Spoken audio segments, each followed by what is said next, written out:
정리정돈이 잘 되는 것을 되게 좋아합니다. 그렇죠? 사람이 그 정리정돈이 잘 되는 걸 좋아하면서도 또 깨끗한 걸 굉장히 좋아하는데 이렇게 정리정돈을 다 잘하는 건 아니고요. 또 특별히 그 은사가 있으신 분들이 특별히 그 정리정돈을 잘 하지요. 뭐 아시다시피 저는 정리정돈을 잘 못합니다. 반면에 이제 우리 헤브론 교회 우리 그 가정들은 굉장히 그 깨끗하게 정리를 참 잘하시는 우리 가정들인데, 아무리 그 깨끗하게 정리를 해도 사실 그 치우고 정리하고 깨끗이 다시 원 상태로 이렇게 우리가 놓고 산다는 것은 쉬운 일은 아닙니다. 그런데 여러분 한번 이렇게 생각해 보세요. 우리가 이제 청소를 하거나 뭐 정리를 할 때 물론 좋습니다. 이렇게 그 어질러졌으면 정리를 해야 되지만 정말 너무 많이 어질러졌을 때 또 너무 어디서부터 손을 대야 되지 못할 정도로 하루 이틀이 아니라 여러 사람이 그 집안을 어질렀다 생각하면 그것을 사실 정리하는 건 쉽지 않죠. 혼돈된 상태가 오래됐으면 될수록 또 어질러진 게 많은 사람에 의해서 그랬으면 그럴수록 어떻게 보면 그 정리할 수 있는 그 의욕을 상실합니다. 그런데 여러분 한번 이렇게 생각해 보세요.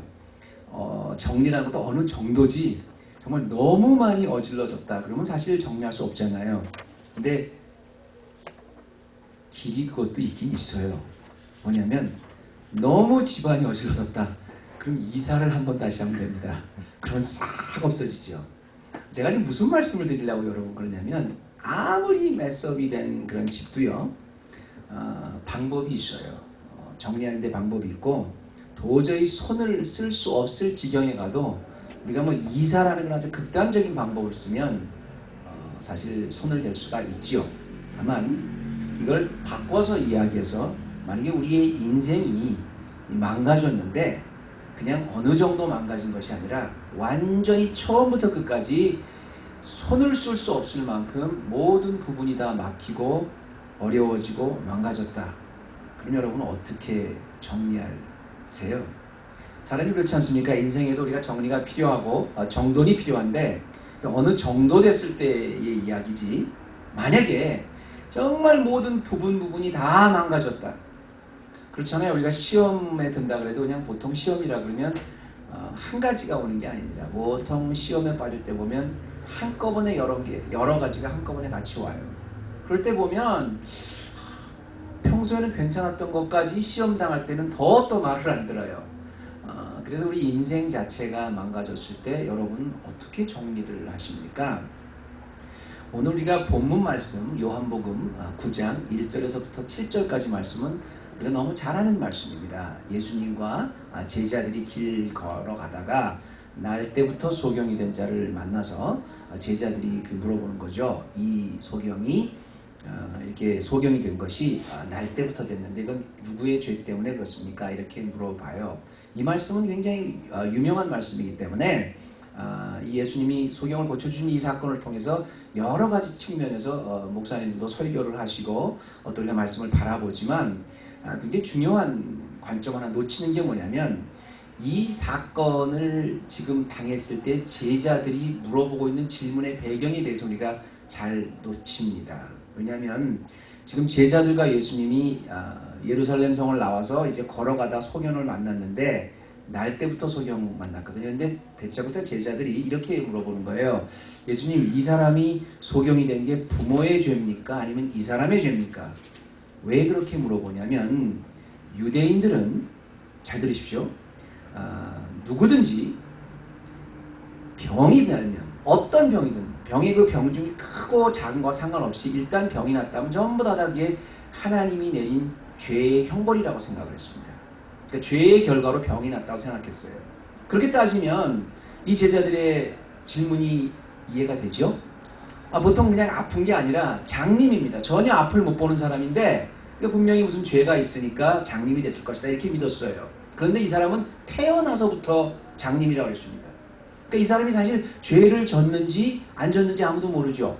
이 사람은 태어나자마자 죄를 지을 기회도 없었어요. 그런데 날 때부터 졌습니다. 여러분이 만약에 유태인이라고 하면 이 제자들의 질문이 이해가 됩니다. 모든 질병은 다 죄로 온다. 죄 때문에 생긴 것이다. 이렇게 믿고 있다면 과연 태어나서부터 장님인 사람은 도대체 누구 죄 때문에 저렇게 된 겁니까? 다시 말하면, 쉽게 말하면 이 사람의 인생은 태어나서부터 흐트러졌어요. 이 태어나서부터 손을 쓸 수 없는 상황이 되어버렸습니다. 지금 다시 이 사람의 인생을 픽스하려고 해도 장님을 누가 픽스해요? 태어나서부터 이런 질병을 안고 태어난 이 사람의 인생을 과연 어떻게 정리해야 됩니까? 라고 바꿔서 이야기해도 됩니다. 왜냐하면 그 시대의 제자들이 물어봤을 때의 이 질문의 배경에는 사실은 그 인생이 행복하고 풍요롭게 사는 것도 전부 다 죄와 관련이 있다고 믿었기 때문에 그래요. 자, 그럼 여러분 같으면 어떻게 대답하시겠어요? 여러분이 이제 유대인들입니다. 모든 병은 다 죄로 인해서 오는 것이라고 믿고 있는 유대인이라고 생각했어요. 그리고 날 때부터 자기의 선택이 주어지기 전부터 장님이었던 가장 고치기 힘든 그런 질병을 안고 있는 이 가련한 인생은 도대체 원인이 어디 있습니까? 어디서부터 정리해야 될까요? 오늘 말씀이 바로 그겁니다. 그때 예수님께서 아주 명쾌하게 이 제자들에게 말씀을 해 주시죠. 우리 말씀을 한번 찾아볼까요? 요한복음 9장 1절에서부터 7절인데요. 요한복음 9장 1절에서 7절인데 예수께서 길 가실 때 날 때부터 소경된 사람을 보신지라 제자들이 물어 가로되 랍비여 이 사람이 소경으로 난 것이 네 죄로 인함이니까 자기오니까 그 부모니까 이렇게 말합니다. 여기서 예수님은 과연 어떤 질문을 통해서 어떻게 인생을 다시 정리하게 해주신가를 여러분 보면 첫 번째는 인생의 모든 망가짐과 흐트러짐은 이해되지 않은 삶일수록 하나님의 뜻을 찾는 데서부터 정리를 시작하는 겁니다. 다시 말씀드리면 어떤 혼란 속에서 이해가 되지 않을 때 그 원인을 찾기보다 그 사건을 통해서 하나님이 무엇을 하시고자 하는가를 찾으라는 겁니다. 이 가련한 인생, 날 때부터 한 번도 눈을 떠보지 못했던 이 소경, 이 소경을 두고도 예수님은 무엇을 먼저 생각하셨냐면 이게 누구의 죄입니까? 이게 왜 이렇습니까를 따지기보다는 그걸 통해서 하나님이 무슨 일을 하시는가를 보기 시작했다는 겁니다. 여기 보면 3절 말씀에 이렇게 예수님이 말씀하세요. 이 사람이나 부모가 죄를 범한 것이 아니라 그랬어요. 그죠? 당시로서는 굉장히 획기적인 말이죠. 이 사람이나 부모가 죄를 범한 것이 아니라 그에게서 하나님이 하시는 일을 나타내고자 함이라 이렇게 말씀을 했는데요. 구약 성경서부터 하나님이 하시는 일은 언제나 하나님의 영광과 관련이 되어 있습니다. 하나님이 사람을 통해서 무슨 일을 하신다 그러면 하나님의 영광을 그 사람으로부터 이제 드러내기 위해서 하는 걸로 되어 있는데 대표적인 그 예가 뭐냐면 예수님이 그 베다니 지방을 가시다가 거기 베다니에 사랑하는 형제 그 나사로가 죽었다는 말씀을 들었을 때 모든 사람들은 다 놀랬죠. 예수님도 굉장히 충격을 받으실 줄 알았는데 죽게 됐습니다. 그랬을 때 예수님의 첫 번째 반응이 뭐예요? 죽게 됐구나. 고쳐주자. 그게 아니라 이는 하나님의 영광을 위해서 이런 일이 일어난다 이렇게 말씀을 하셨어요. 그러니까 하나님께서는 하나님의 사랑하는 백성의 그런 일을 우리는 과연 이게 왜 나에게 일어났는가를 따지기 전에 거기서 하나님이 무슨 일을 하시는가 그것을 보면 우리 인생의 망가진 부분 속에서 정리가 될 수 있다는 겁니다. 아무리 극한 위기라고 해도요. 우리가 도저히 이해할 수 없는 태어나면서부터 장님인 사람도 우리가 그 인생을 잘 다시 정리하는 첫 번째 길은 거기서 하나님의 일을 찾는 것입니다. 여러분 혹시 그 기억하시는지 모르겠는데요. 80년대로 제가 기억을 하는데 제가 뉴욕에 있었을 때 이런 일이 있었습니까? 혹시 그 낸시 캐러건이라는 이름 기억하십니까? 그 요즘에 그 김연아 선수가 이제 금메달을 따야 되는데 은메달을 땄다고 막 그러는데 그때 낸시 캐러건이 그때 제가 알기로는 국가대표 그 스케이팅 선수였었는데 나가지 못했을 거예요. 왜 뽑히지 못했냐면 실력은 좋았는데 그 자기의 라이벌인 타냐 하딩인가요? 어떤 그 하여튼 제가 이름은 잘 기억이 안 나는데 어떤 자기하고 라이벌로 있었던 뭐 컴피트하는 그 후보가 린치를 했습니다. 이렇게 낸시 캐러건이 연습을 하고 있을 때 사람을 사서 이렇게 일부러 다리를 공격했죠. 그래가지고 그 다리에 그 상처를 입어서 출전 대회를 못 나갔던 그런 일이 있었는데 그때 아주 굉장히 흥미로운 사건이 하나 있었어요. 왜냐하면 모든 그 미디어가 다 낸시 캐러건이 공격을 받았을 때 아파서 울 때를 잡았는데 그때 뭐라 그랬냐면 Why me 계속 그랬어요. 그 와인이라는 그 한마디가 전 미국의 미디어를 다 커버해가지고 하나의 어떻게 보면 그 전 미국의 그 당시에 그 유행어가 됐습니다. 와인이. 왜 나한테 이런 일이 일어나는 거야? 자, 지금 그 국가대표를 뽑아서 열심히 연습해서 좋은 그 경기 하려고 그랬는데 왜 불의의 사고가 왜 나한테 공격을 했어? 나 너무 아픈데 왜 나한테 이렇게 다리를 공격했냐? 그 와인이가 굉장히 유명한 말이 됐는데 제가 국가주에 있을 때 자마를 하시는 그 장로님이 김충근 장로님께서 책을 썼어요. 그분도 이제 암이 걸려서 자기가 회복돼가는 과정에 대해서는 간증집을 썼는데 그 제목이 와인이에요. 그래서 제가 그 책을 주셔서 잘 읽어봤고 재밌게 읽었습니다.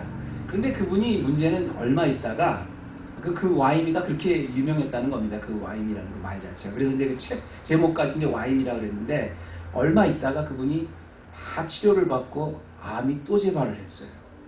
제가 그 국가주에 있을 때 그분이 직접 얘기하신 건데 또 재발을 했다는 겁니다.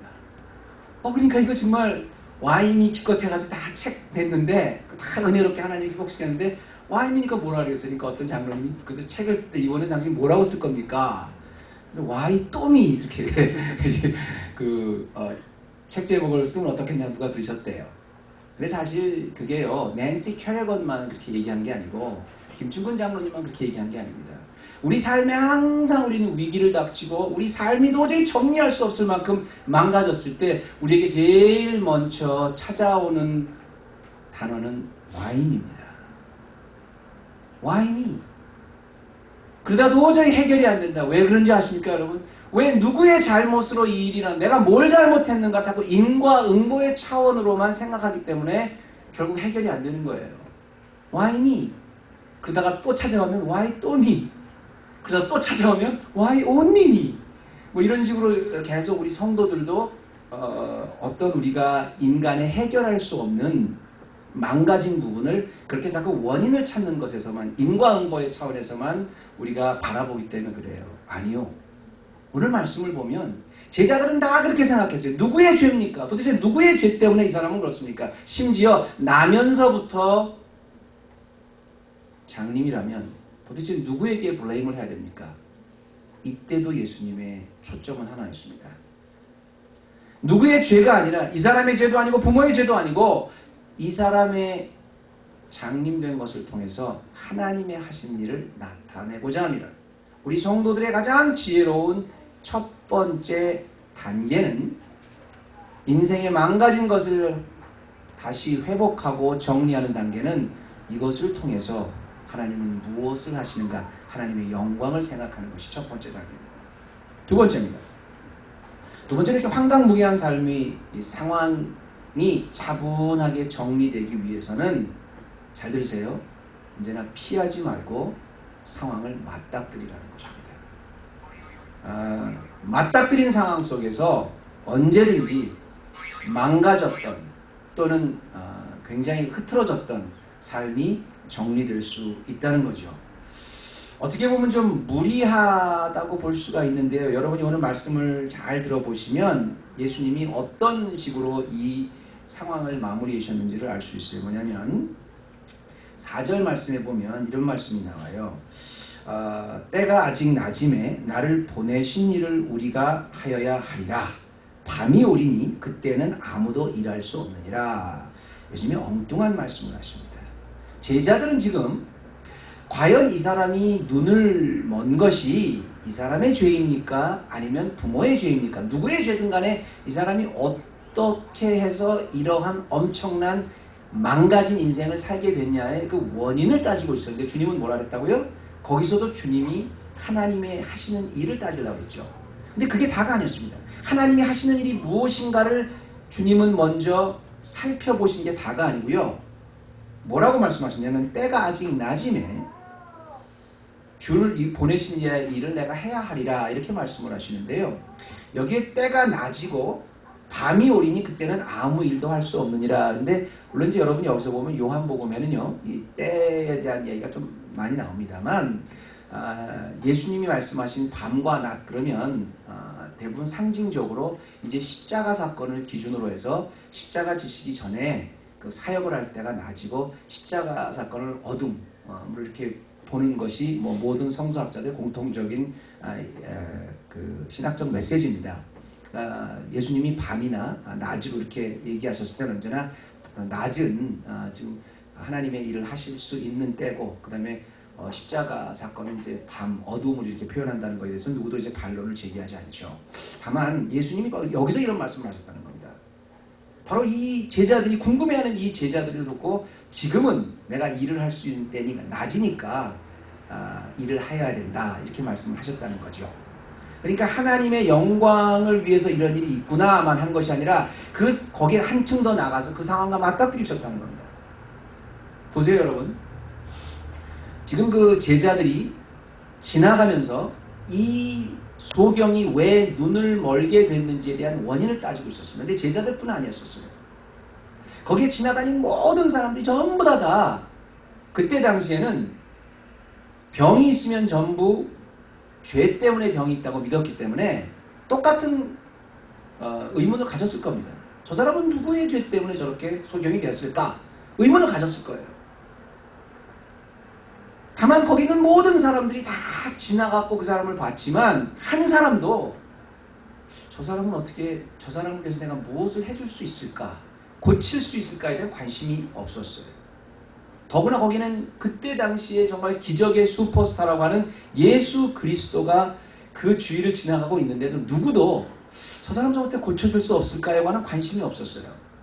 단지 누구의 죄일까 이것만 관심이 있었다는 겁니다. 더더구나 지금 예수님은 한가하셔서 지금 이 사람에게 내가 낮이니까 일을 해야 된다 이렇게 말씀하시는 게 아닙니다. 이 전장을 보면 예수님이 어려운 일을 당하셔서 바리새인들과 논쟁을 하다 어려운 일을 당하셔서 황급히 피하시고 계신 중이었어요. 그곳을 빠져나가고 계신 중이었어요. 그런데도 불구하고, 그런 급한 발걸음에도 불구하고 예수님은 지금 날 때부터 소경인 자를 보시고 하나님의 영광을 드러내야 한다는 걸 생각을 하시고요. 그에게 무언가 해주시기 위해서 그에게 다가갔다는 것입니다. 무언가 했다는 겁니다. 눈앞의 잘못을 누구의 잘못이냐고 따지는 사람은 많지만 정말 불쌍한 마음을 가지고 그를 위해서 진정으로 무엇을 해줘야 될까 라고 하는 사람은 없었죠. 이것을 우리 상황에 정리해보면 과연 이것이 왜 일이 나에게 닥쳤을까? 정말 날 때부터 소경이 된 것만큼 정말 손들 쓸 수 없는 같은 그런 이 어려움이 어질러진 상태가 내 인생의 주위에 있는데 이게 왜 일어날까? 이걸 어떻게 해야 될까에 대해서는 고민하면서 그 일을 통해서 하나님이 무슨 일을 하실까에 대해서는 고민을 안 합니다. 더더구나 하나님이 무슨 일을 하실까 다음에 그 상황과 맞닥뜨려서 하나님이 영광을 위해서 하시는 일이 있겠지 하고 도전을 하는 사람은 더 없습니다. 여러분 마크 트웨인이 그 유명한 말 했죠. 교육이라는 것은 알지 못하는 것을 가르치는 것이 교육이 아니라 행동하지 못하는 사람한테 행동할 수 있도록 만들어주는 것이 교육이다. 아주 좀 굉장히 좋아하는 말이고요. 우리의 인생의 길을 걸어가다가요, 우리 인생 앞에 선한 사마리아 사람의 도전을 우리에게 주실 때가 너무 많은데요. 여러분 선한 사마리아 그 사람의 그 이야기는 너무 잘하는 말이니까 거기에서 성경 공부도 너무 많이 하고 그게 왜 그렇게 됐는지 그 배경에 대해서도 여러분 많이 하시지만 팩트에 대해서만 제가 한 가지만 말씀드릴게요. 팩트에 대해서만. 가장 쉬운 팩트 뭐예요? 제사장이든 레위 사람이든 종교 지도자든 지금 죽어가는 사람을 보고 어떤 이유에서든 어떤 신학적인 이유에서든 그냥 지나갔습니다. 그냥 지나갔어요. 그런데 이건 사실이에요. 그러나 선한 사마리아는 그냥 지나가지만 않았다는 겁니다. 그 사람들이 마음속에 어떤 좋은 생각을 했던, 그때 마음속에 하나님의 영광을 생각했던 뭘 했든 간에 멈춰서 그를 도와줬다는 겁니다. 상황과 맞닥뜨렸다는 거예요. 우리 인생에 도저히 해결할 수 없는 엄청난 흐트러짐이 도전으로 다가올 때 하나님의 일을 생각하시고요. 겁내지 말고 상황과 맞닥뜨리십시오. 그래야 정리가 됩니다. 제가 아는 그 친척분이 한 분 계신데요. 지금 돌아가셨어요. 믿음이 굉장히 좋으신 분입니다. 근데 그분은 이제 굉장히 가정이 불행했어요. 정말 불행했습니다. 근데 정말 믿음은 좋으신 분인데 가정이 너무너무 불행했어요. 남편은 그렇게 잘 믿질 않으신 분입니다. 한 가지 보면 뭐 금식도 잘하시고 산기도도 잘하시고 그러는데 어느 날 그 집을 한번 가봤어요. 그냥 어렸을 때 일이죠. 가봤죠. 그랬더니 문 앞에다가 탁 문이 잠겼어요. 문 앞에다 딱 뭘 써놨더라고요. 뭘 써놨냐면 금식 중 딱 써놨어요. 그리고 들어오지도 못하고 사람 나가지도 못하게. 거기 보니까 뭐 우리 어머니랑 그때 갔었었는데 뭐 보니까 뭐 살림은 엉망이 돼 있죠. 뭐 아이들은 뭐 제대로 못 그러다가 또 한 번 가봤습니다. 그랬더니 애가 자고 있어요. 자고 있는데 엄마 어디 갔니? 애가 뭐 손에 뭐 과자 하나를 들고 자고 있더라고요. 엄마 산기도 하셨어요. 애는 누워있는데 산기도 하는 거예요. 여러분 믿음이 좋다는 게 뭐예요? 하나님 기도 열심히 한다는 게 뭐예요? 집에서는 막 찌개가 타고 남편은 막 급하고 그래도 열심히 울면서 기도하는 것만이 믿음이 좋은 게 아닙니다. 우리에게 주신 상황을 정직하게 맞닥뜨리는 거예요. 어려운 상황에서 주님 앞에 통곡만 하는 것이 다가 아니라 하나님은 나를 위해서 무엇을 하시는 걸까를 깨닫고 그 상황을 용기 있게 맞닥뜨리는 게 사실 상황을 정리할 수 있는 길입니다. 한 가지 더 합니다. 마지막으로 삶이 전혀 정리정돈이 안 될 때 무엇을 해야 될까요? 주님은 가장 중요한 삶의 근본을 다시 정리해 주셨습니다. 말이 참 재밌죠? 가장 중요한 삶의 근본을 다시 정리해 주셨다. 이 말이 무슨 뜻일까? 이 말씀이 얼핏 들으면 아이러니하지만 오늘 여러분 아주 굉장히 중요한 요한복음의 신학을 지금 보고 계십니다. 뭐냐면 예수님이 이렇게 내가 아직 낮이기 때문에 하나님의 일을 하여야 하리라 그러면서 뭐라 그러셨냐면 이 소경에게 가서 이렇게 뭐 안수를 해주시고 고쳐주신 게 아니라 재밌는 말씀을 하십니다. 그 말이 끝나자마자 5절에 보니까 내가 세상에 있는 동안에는 세상의 빛이로다 이렇게 말씀을 하세요. 자, 태어나서부터 장님인 사람을 통해서도 하나님의 일을 생각하고 그 장소를 피하지 않고 맞닥뜨린 것까지도 좋은데 그럼 빨리 고쳐주셔야 되지 않습니까? 고쳐주지 않고 두 가지를 하는데 첫째는 뭐냐면 제일 먼저 내가 세상의 빛이로다 이렇게 말씀을 먼저 하십니다. 그리고 나서 고쳐준 것도 그 다음에 이 소경의 눈을 탁 만지시고 고쳐주신 게 아니라 그 다음에 또 예수님께서 땅에다 침을 뱉으시고 반죽을 하셔서 그 반죽된 진흙을 가지고 소경의 눈에다가 발라주십니다. 그게 다가 아니에요. 그리고 가서 너 지금 실로암에 가서 눈을 씻어라. 그러니까 따라가서 우리 소경이 다 눈을 씻고 나니까 깨끗하게 됐다. 이게 오늘의 그 말씀 아닙니까? 여기서 여러분은 뭘 느끼세요? 많은 분들이 이 말씀을 볼 때마다 이렇게 인생의 위기가 망가진 사람에게 예수님이 가르쳐주신 이 법을 볼 때마다 뭐라고 생각하냐면 이렇게 말씀하십니다. 야, 이래서 순종이 중요한 것이다. 그 답답한 가운데서도 예수님이 침을 뱉어서 더러운 침을 뱉어서 눈에다가 발라주셔서 그 안 보이는데도 실로암까지 가니까 또 순종해서 갔더니 이게 고침을 받았다. 그런데 그걸 순종적 믿음으로만 이 사건을 바라봅니다. 물론 예수님이 하셨다는 것에 그대로 순종했다는 것에 제가 반기를 드는 건 아닙니다. 중요합니다. 다만 여러분 한번 여기에는 그것보다 훨씬 더 중요한 의미가 있다는 거예요. 여러분 평생을 눈을 못 떠본 사람인데요. 굉장한 슈퍼스타가 그때 당시에 위대한 선지자로 알고 있던 사람이 와서 눈에다가 치료를 해주는데 그거를 따라하지 않겠습니까? 자기 눈을 뜨게 해주겠다는데 아무리 답답해도 그거는 그렇게 나부터라도 한번 해보죠. 물론 순종이라는 것이 굉장히 중요하지만 그보다 더 중요한 의미는 뭐냐면 지금 예수님께서는 이 소경이라는 한 인생이 완전히 망가진 인생에 근본적으로 문제가 있는 한 인생과 인생의 주인이 누군가를 가르쳐 주시고 있는 거예요. 나는 빛이로다. 하나님이 천지를 창조했을 때 제일 먼저 하셨던 말씀이 빛이 있으랍니다. 모든 것을 다 창조하신 망가진 인생을 다시 조성할 수 있는 사람이 나라는 겁니다. 그러면서 예수님께서 그냥 고쳐주시지 않으시고요. 땅에다가 침을 뱉었습니다. 그리고 진흙을 만들어서 그 얼굴에 발라주셨어요. 여러분이 이 말씀을 보면 예수님이 왜 이렇게 하셨을까 고민되지만 이때 상황으로 다시 돌아가서 여러분이 생각하면 이거 완전히 지금 혁명이 일어나는 겁니다. 뒤집어질 일입니다. 왠지 아세요? 이때가 안식일입니다. 안식일을 거룩하게 지키라 그렇게 말하는 건 하나님의 말씀입니다. 율법입니다. 근데 그 율법을 또 어떻게 하면 거룩해 지킬 것인가 해서 전통이라는 걸 만들어 놨는데요.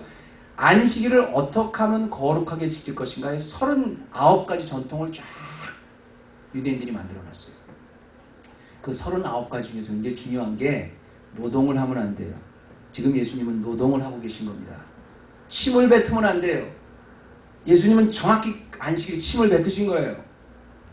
그러면서 나는 빛이다 이게 뭐니까 우리는 지금 안식일 날 하나님을 거룩하게 지키려고 했는데 거기에 지금 묶여있는 유태인들에게 나는 안식일에도 주인이다. 나는 성전에도 주인이다. 너희는 이 인생이 왜 이렇게 망가졌는가를 고민하고 그 원인을 찾고 있지만 나는 그 인생 자체를 조성한 하나님의 아들 예수 그리스도라는 걸 먼저 가르쳐 주신 겁니다.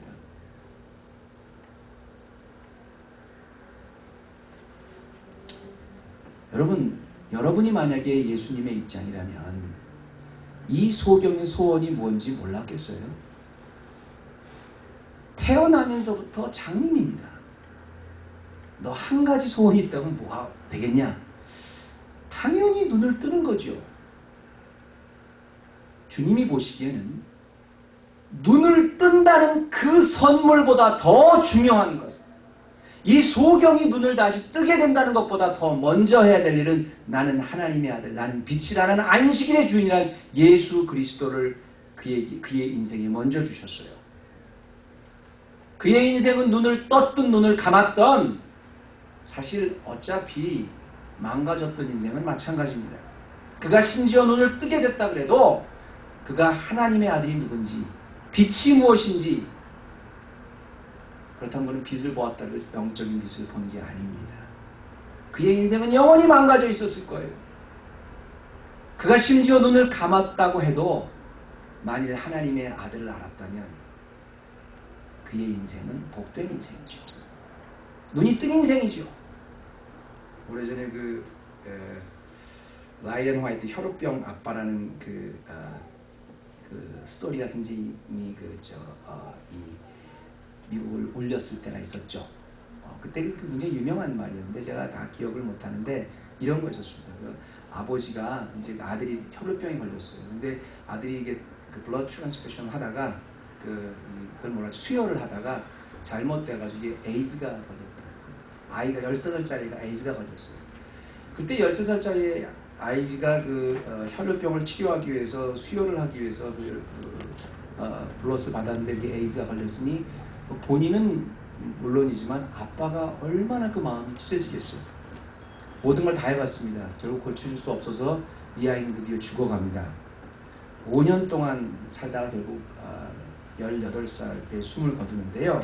그 소년이 죽기 전에 그 아버지와 마지막 나눈 대화의 내용이 기독교 잡지에 실렸던 적이 있습니다.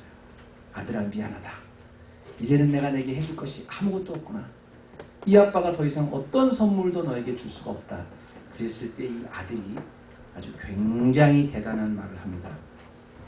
아빠, 전 지금까지 많은 선물을 받았지만 아빠처럼 저에게 좋은 선물을 준 사람은 없었어요.